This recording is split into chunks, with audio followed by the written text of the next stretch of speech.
Salam, hörmətli kanal izləyicilərimiz, bu gün Əsman Masallı qəsəbəsində. Bu düz bu binanın qarşısı, bu binanın görürsünüz, bunun qarşısı mərkəzi yoldur. Belə bir gözəl mərkəzi. Həmçin necəsən? Keyfiniz əhvalınız? Ev istəmirsiniz? Ev istəmirsiniz? Sağ ol qardaş. Ne oldu? Bizə bana tüyün çatmışdır. Hörmətli kanal izləyicilərimiz, 1, 2, 3, hamısı manat betondur. Bu sistem daha böyle lazım. Altından 3 tane maşın girir bura. Böyle kurbanı burada hərkan sahası var. Burada sanitar boşluğudur. Toxmalı sanitar boşluğudur. Kapsül pəncərəsi qoyuluq, amma qış atılıb. Olacaq inşallah, orada olacaq. Bura hər şey, yay mətbəxdə dönmət kanal izləyicilərimiz kompleksin bax burada yox, əlavə olsun sən orada qoyuluq.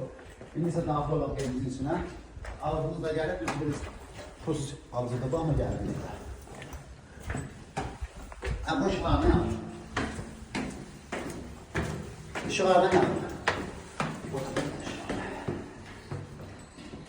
Ya Allah, ışığı varmış lan. Kupça, ipoteka yararlı. Gaz, su, ışık, bütün sağırdaması var. 1, 2, otağımız buradadır. Yatak otağı.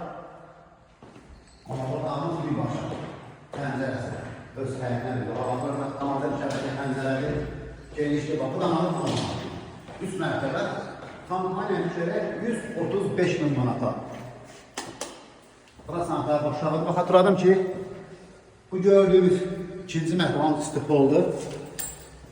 Burası evimizin mərtəbəli, bütün sistemi çekilir. Burada gerekli sanitar görüb hazır vəziyyətədir. Pəncərəsi yəni bir boş öz səhiyyindən və yola alır. Usta, bu balkonu da mənzərinə kimi qoyulub verəcək. Xırda aparat işləri var, tamamına veriləcək. Rəkandan ki, bax, deşilən var, türkün məsələ, mənzərləri da veriləcək. İndi 3-cü mərtəbəsində mən sanış edim.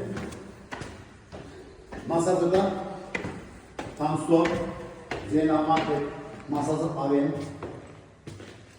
masajın girişinə yaxın bir ərazi yerləşir. Burada 3-cü mərtəbə 1,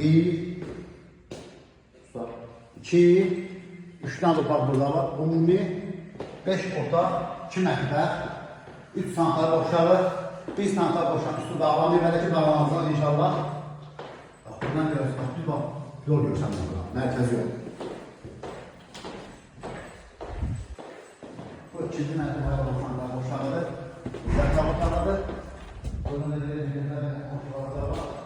Ən əsası bismədir, evin canı bismədir var. Altdan düşürsən, yerlərini yoxdur burada da. Yani manat betonu, bir söhbəti yoxdur. Taxtının işlərini azad betondur. Buraya isə balkondur, kanalımızın mərtəbədən balkondur. Buranın da mənzərələri vurulub veriləcək. Əlavə məlumat üçün rəng vura bilərsiniz. Avtomatdan da vurub işıqlarımız yansın. Ne gözəl işıqda, bütün spotlar qoyulur. Ev olmayan insanlar Allah-Taala belə gözəl evlər çəkirsin. Əlavə məlumat üçün zəng vura bilərsiniz. Kanala abunə olmağı bir də bəyənin. Unutmayın ki, yeni çıxan evlərlə bildirə biləsiniz, tanış ola biləsiniz.